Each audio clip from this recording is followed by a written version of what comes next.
Okay, so this is a bit of a spontaneous video, but I think it's one that's worth making, and it's about the journalist and presenter, television personality, Piers Morgan.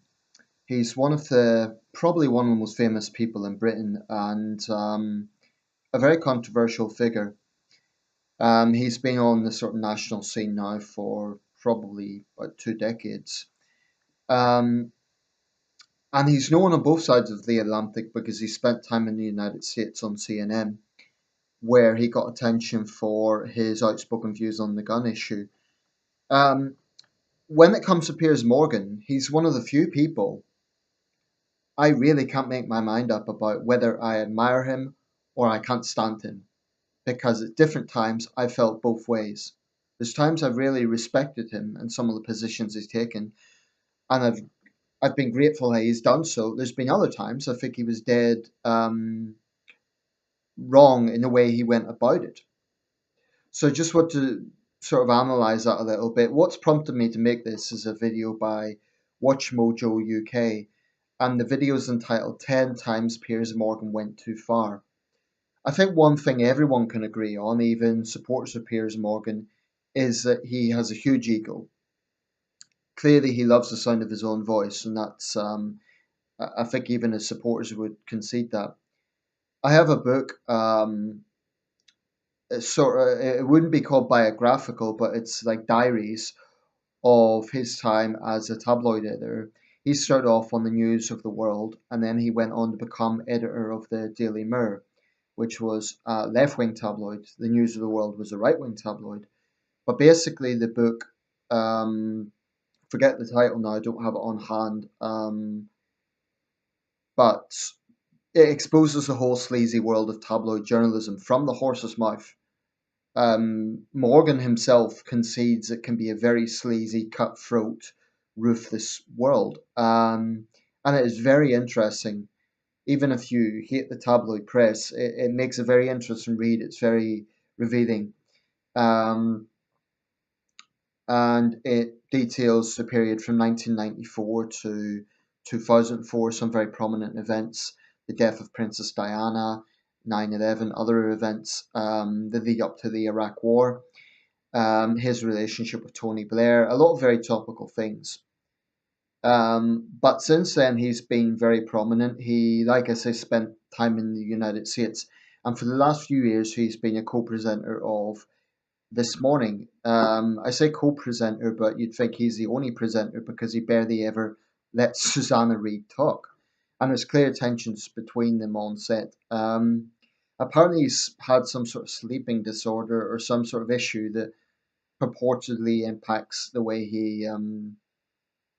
his mood swings, if you like, on the show. But I really don't know what to make of Morgan because, like I said, there's been times I think he has, for example, challenged political correctness. He's been very robust in challenging identity politics, and I think he's made a lot of valid points about that. He has asked uncomfortable questions I think need to be asked. Um, he had a heated exchange with Munro Bergdorf, the racist transgender activist. And it's important that someone asks those questions. It's important that someone holds, let's say, snowflakes to account because they think that they're above criticism. And they always hide behind, oh, it's racist, it's sexist if you dare to question me. Piers Morgan wasn't frightened to question Munro Bergdorf and others. So I think that needs to be acknowledged. Those of us who are very wary of political correctness and identity politics and the division that that brings about, Piers Morgan has been very candid in um, in scrutinising that sort of phenomenon. But the problem is he's also been a hypocrite. When Tommy Robinson appeared on This Morning, and Tommy Robinson again is a very controversial figure, and I'm not saying this as a Tommy Robinson fan, but it was hypocritical. He was saying, "Oh, your opinions are offending Muslims." Well, Piers Morgan has been pretty vocal about Islamic extremism. And really, in that interview at least, all Tommy Robinson was saying was the very things Piers Morgan has also said. about Islamic hate preachers and so on, and the right to criticize Islam. So for Morgan to come on and say basically you're offending lots of Muslims by scrutinizing the Quran, it's incredibly hypocritical. But the thing I think that bugs people most of all about Piers Morgan and makes him one of the most annoying people in Britain is the fact that he invites people on the show on Good Morning Britain and he will not let them talk. It is frankly, I'd say disgusting in its arrogance.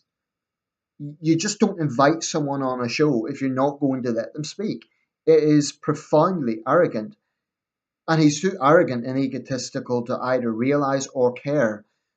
I think Susanna Reid knows this, and it kind of puts her in an uncomfortable position because then she kind of has to be the referee. Sometimes she has to kind of tone him down, and she has, to her credit, challenged him a few times on his arrogance. But then again, like I said, there's other times he has raised uncomfortable questions. For example, he criticized Madonna for threatening to bomb the White House during the Women's March. Now, Watch Mojo included that and on their list of times he went too far. How's that going too far? It was Madonna who went too far. So there's times I think he's been right. I think he was brave to challenge the US gun lobby. He received a lot of heat for that. He had to deal with extremists like Alex Jones, who violently threatened him for daring to, raise issues about the American problem of gun violence. I happen to believe he was right about that. Um, so for me, the issue is not necessarily his opinions. It's, although some of his opinions I would challenge, but the way he goes about them, the way he shouts over people. And it's different between the UK and the US. In America, he didn't necessarily shout over people. Over here, he does. Now, one thing he said was unforgivable when he said that men need to man up regarding depression. 85 men take their own lives in this country every week. He had a heated row with the footballer Stan Collymore, who's battled depression, about this. There's times Morgan really can be very crass and callous. Um, and like I said, I just don't know whether to. I really can't make my mind up about Piers Morgan because there's times I admire him for taking a stand and for going against convention. Too many mainstream presenters are too politically correct and they will not. They're constantly virtue signaling and they won't talk about taboo issues. Piers Morgan does, but it's a way he does it. It's a way he shouts over people. It's a way he invites people on his show and he won't let them talk. Um, I have no problem with him challenging people. And like I say, there's certain feminists who think that, oh, I'm calling myself a feminist and I'm a woman, therefore I cannot be scrutinized by a man.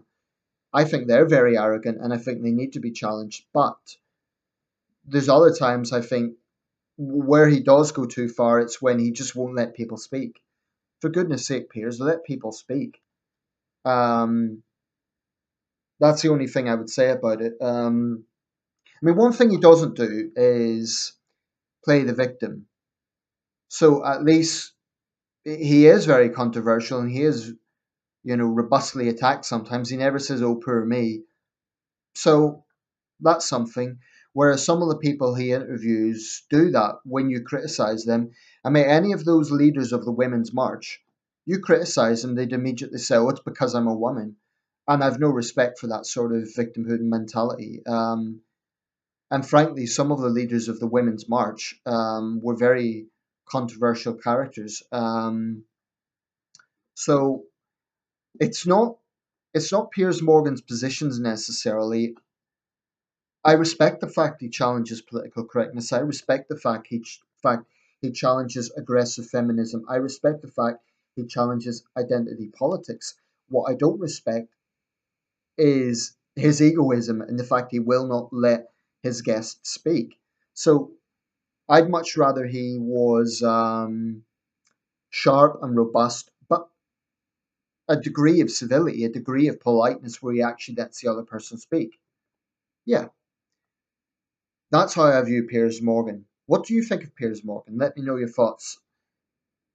He's either widely admired or widely loathed. There's not many people who have a neutral opinion on Piers Morgan. It's not so much that my opinion's neutral, it's that I can't decide. There's times I think he's awful. There's other times I respect him. I can't decide. But maybe that's the sort of character he is. Maybe that's part of the Piers Morgan character. I often wonder if this guy ran for public office, if he decided to get elected, what would be the result? Would he get a landslide? Would he get wide support? Would he become kind of the leader of a populist movement? I don't know. He's in his early 50s. He's not that old, so he's still going to be up on the public stage for a long time to come. Be interesting to see what happens. But I do think that Good Morning Britain, one thing I don't like about Good Morning Britain is they block their YouTube comments. They allow comments on their Facebook page, but not on YouTube. I think that's cowardly. You know, when they're also, they've made it the Piers Morgan show. They say Piers offends guests, Piers this, Piers that. I think it's kind of disrespectful to Susanna Reid. I mean, after all, she's meant to be the co-presenter. Um, so I think Good Morning Britain need to get their act together. Either they give an ultimatum to Piers Morgan, let your guests speak, or they kick him off the show, but then they probably sacrifice their ratings. It's one of those perverse things. People watch the Jeremy Kyle show because they want to see confrontation. They probably watch Good Morning Britain because they want to see a slanging match between Piers Morgan and one of the guests. It's almost like people go to Floyd Mayweather fights in the hope that they'll see him lose, but he never does. Something like that. Okay. Let me know your thoughts. Piers Morgan.